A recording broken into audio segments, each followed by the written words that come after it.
Hello, everybody.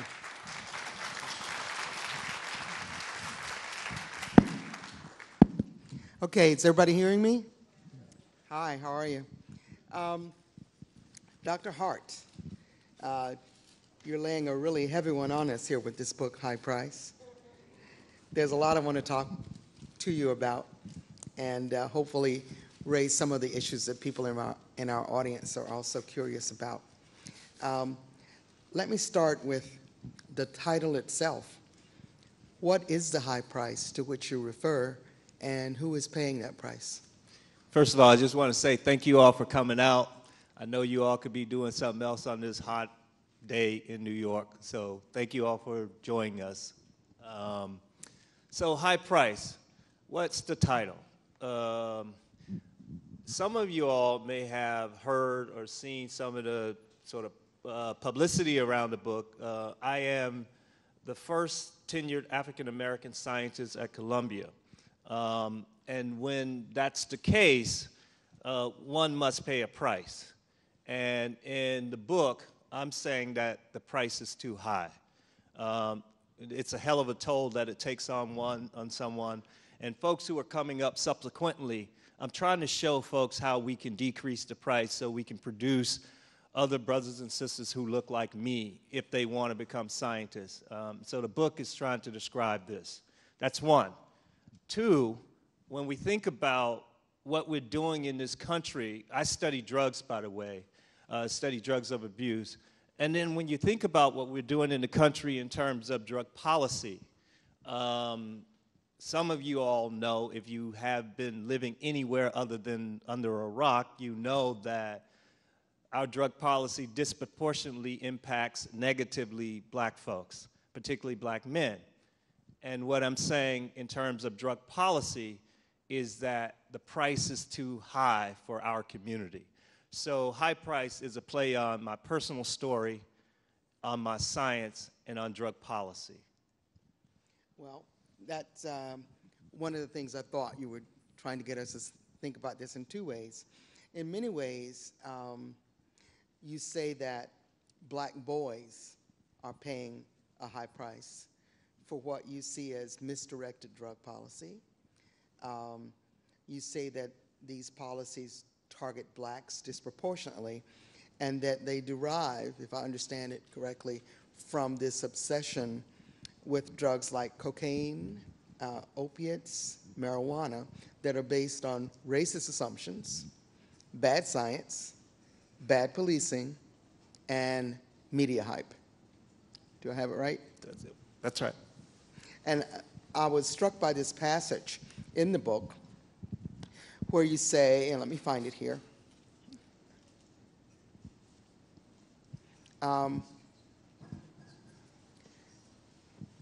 Give me 1 second.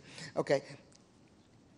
I explained that my 20-plus years of drug research experience has taught me many important lessons, but perhaps none more important than this. Drug effects are predictable. As you increase the drug dose, there's more potential for toxic effects. Black boys' and men's interactions with the police, however, are not predictable.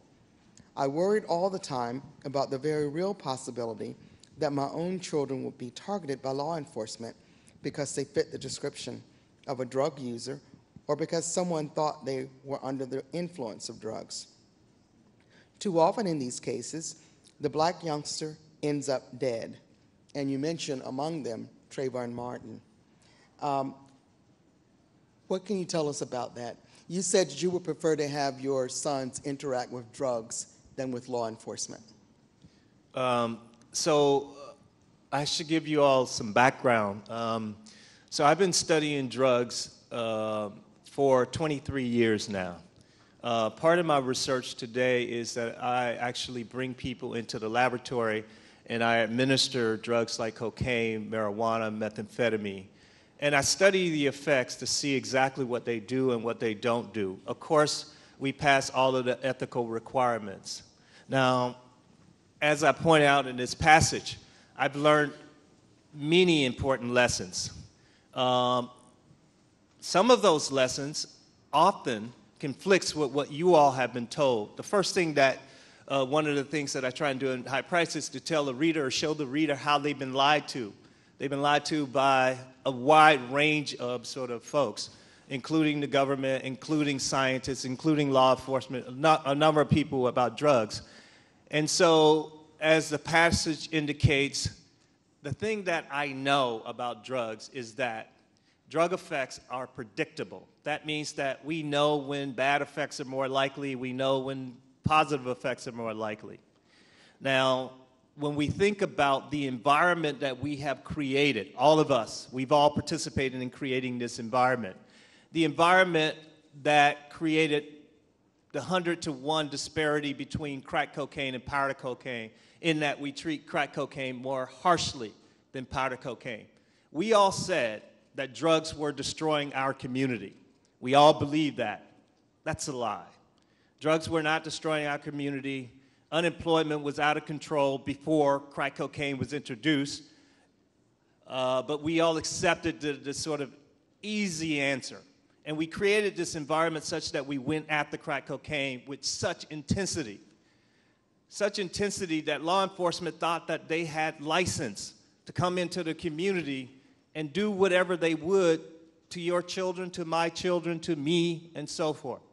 And so in the book, I try and explain how this all happened and how this is currently going down. So when I say that I prefer to have my kids interact with drugs as opposed to law enforcement, I know how to keep my kids safe with drugs. There are a number of things that we know how to do with drugs in order to decrease the harm. And I describe some of these things in the book. But I don't know how to keep our kids safe with police officers, particularly when you have these young males interacting with our young males. I don't know how to do that because the testosterone and the sort of egos get out of control, and you end up with things like Trayvon Martin. You end up with Ramarley Graham, the kid who was killed in the Bronx. And so all of this in the name of drugs being so awful. I'm here to tell you people, drugs are not the enemy. We know how to do these things safely. We know how to keep people safe with them. Let me pick up on that point, particularly in a community such as Harlem and throughout New York City, and throughout urban America, to say that drugs are not the problem. It's kind of difficult for us to swallow when we look around us. And the things we see seem to be associated with the use of drugs, the abuse of drugs. So tell me more about why we shouldn't be so upset about drugs as a problem. Well, I want to make sure that I'm clear, and I'm not trying to be reckless here because I'm not reckless. I mean, you don't get to be in my position and be reckless. That just doesn't happen. Particularly looking like I look. You don't get to be reckless. So what I mean when I say that drugs are not the problem, I mean that, let me give you some statistics. When we think about drugs like cocaine, 80–90% of the people who used cocaine, including crack cocaine, 80–90% of them don't have a problem. They go to work. They go to work. They pay their taxes. They are responsible individuals. Same is true for other drugs. But you do have a small percentage who have problems, 10–20%. And that should be taken seriously.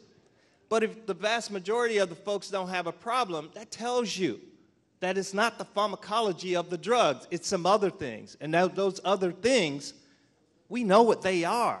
Lack of skills, lack of jobs, a wide range of things that, you know, we tried to work on in the 1960s and 70s, the Great Society, the things that the society has abandoned. All of those things. That's why I tell my personal story, so you all could know that I'm not perfect. Lord knows I'm not perfect. I sold drugs, I did all of those sorts of things. Not as a badge of honor. I'm not saying this as a badge of honor, not something to be proud of. I'm saying this so you all know that I made mistakes and I have done okay in the society. I pay taxes. In fact, the guy in the White House has done marijuana, has done cocaine. The guy before him, George Bush, done marijuana, widely suspected of doing cocaine. The guy before him, Bill Clinton, did marijuana. He didn't inhale. No, he said he didn't inhale. He said he didn't inhale. But the point is that